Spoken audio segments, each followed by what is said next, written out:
Puede que esta pregunta te sorprenda, pero ¿realmente sabes cuál es la diferencia entre una máquina y un ser vivo? Si nos ponemos a definir un ser vivo por sus características, podríamos decir que es un organismo complejo que es capaz de realizar las tres funciones vitales: relación, nutrición y reproducción. Ahora, aplicando esta lógica a una máquina, también veríamos que es un organismo de gran complejidad, ya que no cualquiera puede hacer una, y que también puede relacionarse con el entorno para realizar su función. Si estiramos más del hilo, podríamos decir que el proceso de alimentación es la obtención de energía a partir del alimento. Entonces, también se podría decir que una máquina obtiene energía alimentándose de fuentes como la calorífica, la eléctrica u otra fuente de energía. Y ya por último, solamente queda la reproducción. Los seres vivos estamos compuestos por células. Estas crecen y se dividen. A grandes rasgos es a esto lo que llamamos reproducción. Pero en cambio, las máquinas no están compuestas de células. Entonces, como que la teoría ya cogería un poquillo, ¿no? Pero puede que no sea así. Quiero decir, ¿qué pasaría si las máquinas también estuvieran hechas de células? Entonces, ya no habría una distinción entre lo que es una máquina y un ser vivo. Y puede que te sorprenda oír que esto ya es una realidad. La biología sintética nació en los 70, cuando por primera vez fuimos capaces de fabricar los andamios que componen nuestras células, el ADN. Y digo fabricar muy entre comillas porque no es que lo hiciéramos de forma manual, sino que más bien nos copiamos de la receta secreta de la naturaleza mediante reacciones químicas. Y como reacciones químicas que son, al obtener un compuesto complejo a partir de otros más sencillos, se le llama sintetizar.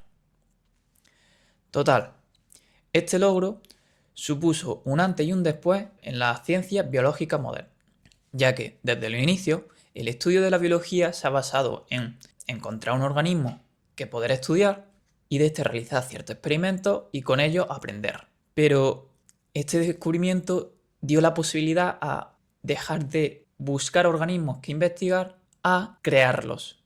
Es decir, en lugar de encontrar un organismo que estudiar, realizar experimentos, aprender de él y luego aplicar este conocimiento en otras áreas, pasaría a crear un organismo que poder estudiar y aprender los secretos de la vida a partir de esto que hemos creado. Pero, ¿y por qué pararnos aquí? ¿Por qué no podríamos crear este organismo para usarlo? Quiero darle mucha importancia a esto porque se encuentra entre la fina línea entre crear una máquina que nos ayude a comprender los secretos de la vida y crear un ser vivo que trabaje a nuestro servicio. Pero bueno, menos mal que esto suena a ciencia ficción. Y hoy en día solamente se emplea en sectores como el textil, el alimentario, la industria química, la farmacéutica, el desarrollo de combustibles y un largo etcétera. Y tampoco queda tanto para que se le unan aplicaciones mucho más complejas como puede ser la descontaminación del medio ambiente. Pero estamos avanzando mucho en el tiempo. ¿Realmente qué fue lo que pasó en los 70 para que hayamos llegado hasta este punto sin darnos cuenta? Solo 20 años después del descubrimiento de la estructura del ADN, fue cuando pudimos sintetizar el ADN en laboratorio.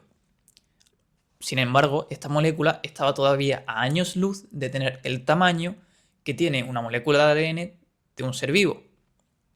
Aunque esto no evitó a los científicos explotar al máximo los descubrimientos de esta nueva tecnología. Más recientemente, uno de los proyectos más ambiciosos de este campo, llamado el Proyecto Genoma Humano, que pretendía comprender la totalidad del genoma humano o del ADN humano, impulsó la mejora exponencial de la tecnología de síntesis del ADN, influyendo tanto directa como indirectamente en la biología sintética, ya que hizo posible la síntesis de moléculas de ADN, esta vez sí, del mismo tamaño que el de los seres vivos. Los pasos siguientes estaban claros. Había que comenzar sintetizando el ADN funcional de seres que ya conocíamos, de los más simples a los más complejos. ¿Y esto para qué? Te preguntarás. Para demostrar que el ADN artificial que nosotros sinteticemos era igual de funcional que el que sintetiza la naturaleza. Se empezó por el más simple, el genoma vírico, que se logró sintetizar en el 2002. Continuó el genoma de las células procariotas, el de las bacterias, sobre el 2010. Y por último se alcanzó a sintetizar el genoma de las células eucariotas, el mismo tipo de células que forman nuestro cuerpo. Siendo estos resultados los primeros grandes logros de la biología sintética, fueron las pruebas irrefutables de la viabilidad del ADN artificial para desempeñar funciones biológicas. Pero bueno, estamos hablando mucho de biología. Pequeño reminder de que este vídeo va sobre máquinas. Y por tanto, hay algo que no puede faltar: la ingeniería. En este caso, la ingeniería genética. Por la misma época que se lograron los logros de síntesis de ADN, también se introdujeron conceptos de ingeniería en el ADN que permitían controlarlo como si fueran circuitos eléctricos. Ejemplos de estos conceptos hay muchos, aunque algunos de los más importantes pueden ser la posibilidad de controlar cuándo muere una célula o que produzca una proteína en específico o deje de producirla.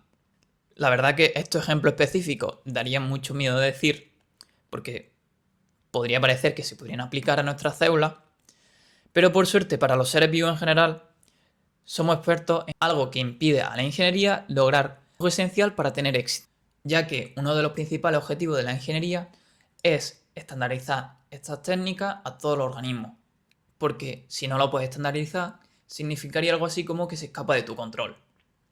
Y menos mal que gracias a la increíble complejidad de los seres vivos, se le estamos poniendo bien difícil a la biología sintética poner sus manos en organismos más complejos como nosotros. Aunque con la velocidad a la que está creciendo el conocimiento en esta ciencia, a saber cuánto tiempo seguirá siendo así. Por el momento nos podemos quedar tranquilos sabiendo que el foco principal se encuentra en la creación de células como fábricas vivientes, ya que los avances en la ingeniería genética han abierto la posibilidad a la creación de microorganismos que funcionen como productores de compuestos químicos, sustituyendo y mejorando muchos procesos de la industria. Estos microorganismos funcionarían como mini fábricas que no solamente pueden producir compuestos muy específicos sin la liberación de productos contaminantes, sino que también pueden aprovechar el material orgánico, los desechos orgánicos, como alimentos, haciendo a estas fábricas muy amigables con el medio ambiente. Aunque si el mundo no se ha llenado de estas mini fábricas, es por la misma razón por la que la ingeniería genética aún está lejos de dominarnos, ya que la complejidad que supone en la molécula producir para sustituir los procesos que se emplean en la industria es tal que en muchos casos supera los límites del conocimiento humano. Por eso, a día de hoy, las investigaciones con mayor potencial en este campo son las que se ayudan de la inteligencia artificial y la biología sintética cuantitativa, que es la aplicación de las matemáticas para prever diseños biológicos. Aunque, por muchas matemáticas que se quieran usar, ya sabemos que no es tan fácil simplificar un organismo.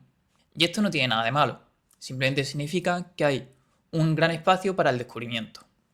Es decir, puede que hayas nacido demasiado tarde para vivir la era dorada de la piratería y puede que demasiado pronto para ser un explorador espacial, pero sí has nacido en el momento ideal para poder diseñar nuevos compuestos biológicos. Solo tienes que pensar en qué función quieres que desempeñen tus invenciones. Y de hecho, hoy en día ya existen dos tipos de modelos de estudio que te pueden ayudar en tu causa. Al primer modelo se le llama white box. En este modelo se usan parámetros que se puedan medir de las células, como puede ser su masa o cuánto tardan en crecer, para sacar fórmulas matemáticas que con suerte puedan prever o puedan explicar ciertas características biológicas. Y el segundo modelo, para diferenciarse del primero, lo han llamado black box. Este busca obtener el mayor número posible de datos de un proceso biológico y con estos datos entrenar una inteligencia artificial. De esta forma se han llegado a crear inteligencias artificiales bastante interesantes como AlphaFold, que es capaz de predecir con un 98% de efectividad cómo sería la estructura teórica de una proteína que puede que ni siquiera se haya descubierto aún. Desde luego, no hay duda de que si la biología sintética obtiene los resultados que se espera de ella, será una de las tecnologías más revolucionarias de nuestra era, permitiendo la creación de compuestos que aún son desconocidos e incluso inexistentes en la naturaleza, poseyendo un gran potencial para revolucionar sectores como en la medicina, la industria de combustibles o la alimentación. Las posibilidades que brinda la biología sintética es algo que realmente me fascina, y es por eso que en futuros vídeos me gustaría tratar sobre temas relacionados, como cómo se producen los medicamentos en estas mini fábricas vivientes de las que hemos hablado, cómo los futuros ordenadores podrían funcionar con células e incluso cómo se pretende desafiar las leyes de la naturaleza creando seres vivos a partir de moléculas que ningún organismo terrestre utiliza hoy en día. Gracias por llegar hasta aquí, hasta la próxima.